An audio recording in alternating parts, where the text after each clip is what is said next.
Okay, so here we're going to take a look at this problem that we have here, where we have a normal distribution. So here, straightforward problem, we don't have any kind of story behind it. We just want to kind of illustrate what it is a hypothesis test is and how we go about determining whether we accept the alternate hypothesis or not.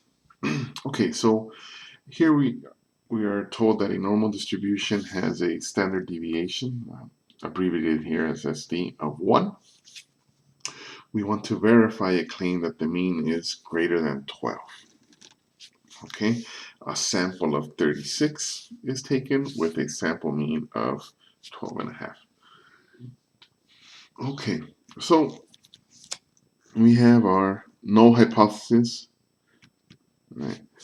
That the mean, so we want to verify the claim. So that is our claim, right? That the mean is greater than 12. That means that the null hypothesis is that the mean is, it's either less than or equal to 12, right? Or the alternate we are stating is greater than 12. Okay, so let's say, and again, right, as always, right here for our sample x bar here, that's going to be normal, seeing that our population itself is normal, right? So we're doing a z-test, right, where we have 12, and here standard deviation is population standard deviation, which is 1 over root 36, which is 6, right? So 1/6. Okay, so using an approximation here, so that would be our normal distribution. So we do the test that we do, and let's say we come across the p-value, which is 0.0013. Right now, the p-value we're going to define is,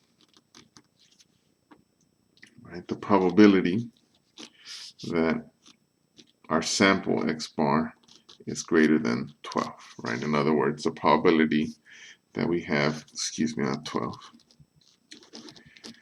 12.5, right? Which is what we arrived at when we took our sample, right? We have a sample of 12 and a half, right? Now let's draw a graph here of what this means here. Since it's normally distributed,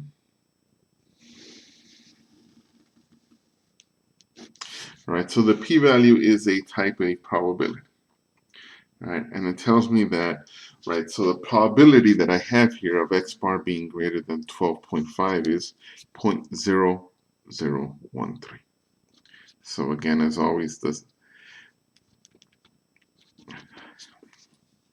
the mean is 12, and let's say 12.5 is somewhere out here, and the probability of achieving a value of 12.5 or larger is actually, as we see, very small, right? It's 0.0013. Okay, so this is the p-value here illustrated. Excuse me here. All right, so the way we want to interpret this is, well, my p-value is way out here, right? It's only this tail here. It's a very small value, right? So the idea here is the probability of this is highly unlikely, right? If we have this probability that's less than 1%, right? So remember here, what we have here is that, right, when it comes down to this, we say, all right, well, if it's very unlikely that we get this, right, then something must be wrong, right? This is what's called a rare event, right, where the probability of this happening is very, very low, right? So if we think that the probability of this happening is very, very low, right, we say, well, then something must be wrong, right? And what that thing that we think is wrong or incorrect, right? And again, this is our assumptions, right? As always, there is a possibility that we make an error, right, of type 1 or type 2, right? And the p-value is, excuse me, right? The p-value is, right, the probability of a type 1 error, okay? So if we say, all right, well, this is very, very low, right? And I think, well, it's very low, it's a rare event. I don't think this actually is, uh, there's a high probability of this happening.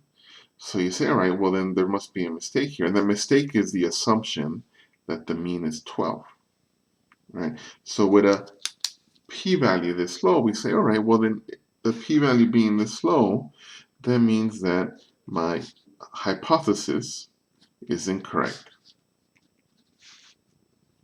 Is incorrect. And again, these are our assumptions, right? We're assuming this and we want to reject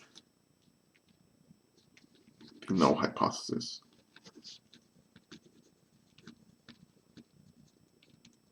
Because this p-value is so low. Okay, and that's kind of the idea of the hypothesis test. Now again, here we just were presented these values.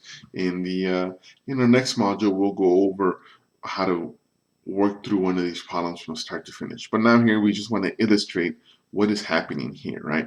Now you might want to ask yourself, well, what value is too low, right? What am I going to be looking for, right?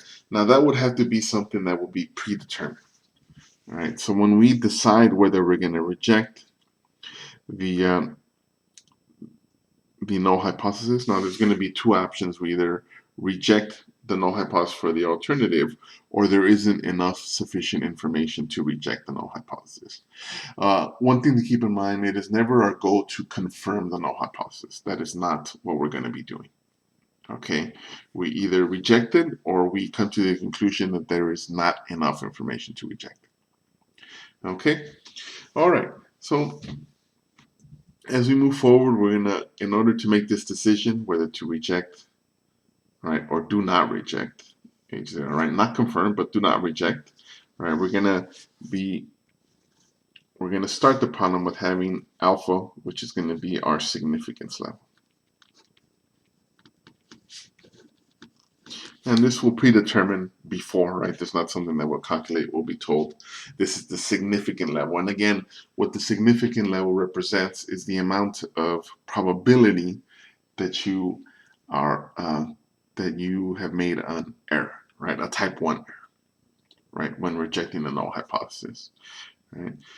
We want this error to be rather small, but again, as always, right, when dealing with samples and all that, there will be a probability of some kind of error.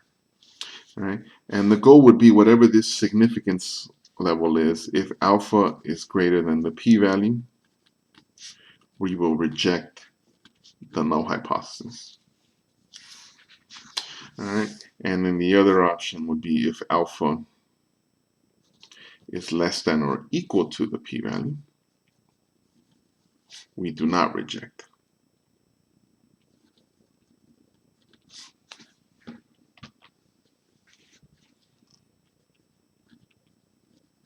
The null hypothesis. Okay. All right.